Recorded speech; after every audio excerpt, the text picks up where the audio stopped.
Hey, what's up, guys? What you're seeing is episode 1 of a new series that I've been waiting to do for a very long time.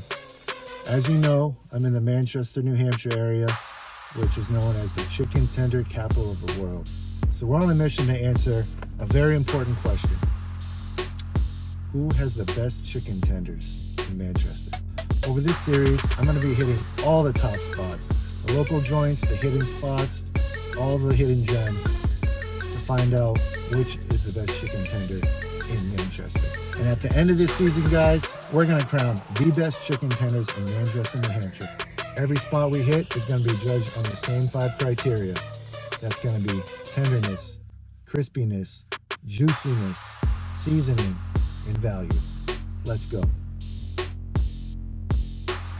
All right, guys, we're at the Puritan Backroom. This place is a Manchester icon.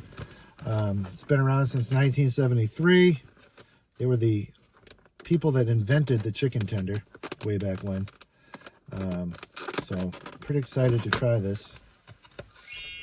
So here we go.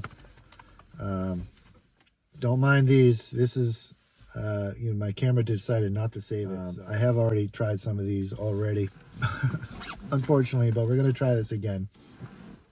All right, so our first criteria is the tenderness test. All right. See if I can break one of these open for you so you can get an idea of how tender they are.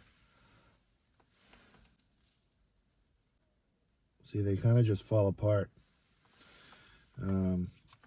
See if they fall apart in your mouth too.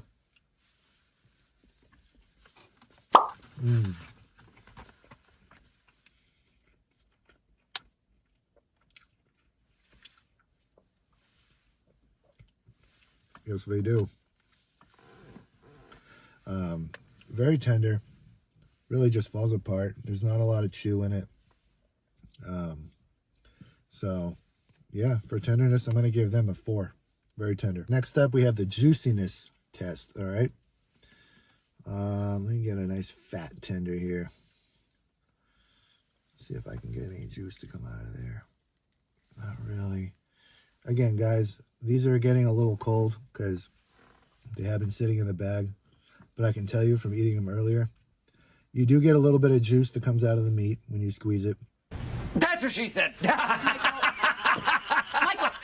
When you bite into it, you do get a lot of juice. Not in a bad way in the tender. What I mean by that is it's not dry. You know, you can still eat them without a sauce and you'll be just perfectly fine. So with that being said, juiciness, I'm giving them a solid 4. All right, so we're going to test the crispiness now. See if I can find the crispiest one here. This one looks pretty crispy. Let's see if we can hear a crunch.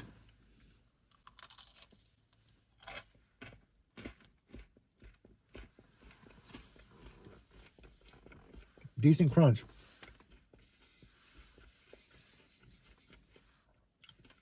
But I did go with the crunchiest looking tender. I will say that, me personally, I mean, crunchiness is, it's important. It is. But more importantly, it's the flavor. I mean, these tenders aren't known to be the crispiest. They're not going to blow your eardrums with the amount of crunch.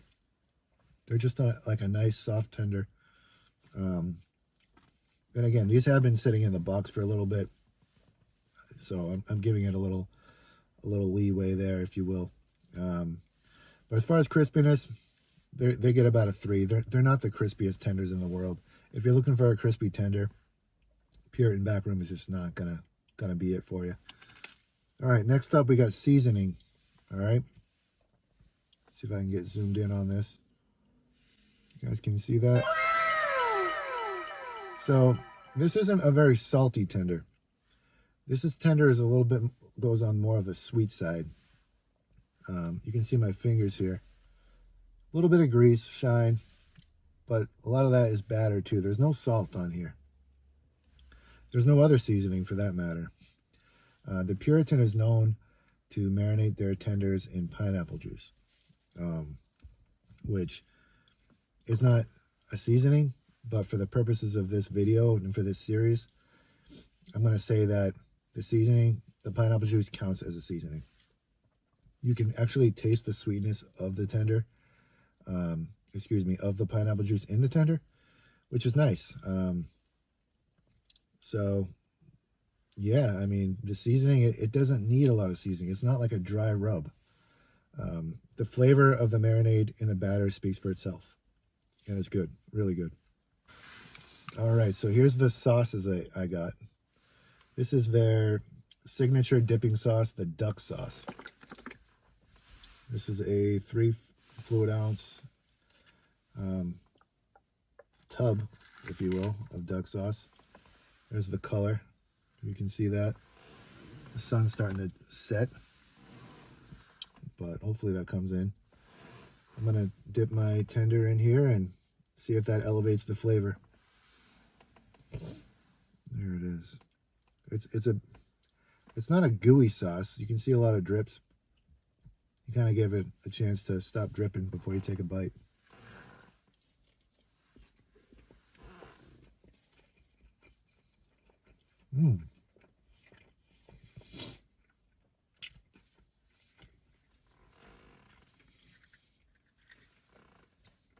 No ingredients list on here, but looks like a natural, kind of like a natural Chinese duck sauce that you would dip your pork spare ribs in or something like that. Like a little bit of honey maybe. I'm not quite sure, but tastes good. But if you are somebody that likes a little more seasoning in their tenders, the Puritan does offer buffalo tenders, coconut tenders, and let me know in the comments if there's one more, but I think that might be it. As for a value, I feel like this is a good value. Like I mentioned before, this was $11 for this medium plate. And again, I did eat probably half of these. Almost this whole tray was full for 11 bucks. I mean, what's chicken breast going for at Hannaford's nowadays? I mean, I don't know. I don't do the shopping, but 11 bucks for good quality chicken breast tenders, marinated well, fried up right, and served to you hot. I mean, I think $11 plus tax is pretty fair. Here's my receipt right here. One medium tender, 11 bucks, 94 cents in tax. And I think I gave like a $3 or $4 tip. So all in 14 bucks. I think that's a good value. I'm gonna give that a 4. We started off this series strong with the original chicken tender from Manchester, the Puritan Backroom, but stay tuned for the next videos. They got some stiff competition coming ahead. Now let's tally up all the scores and see how the Puritan stacks up.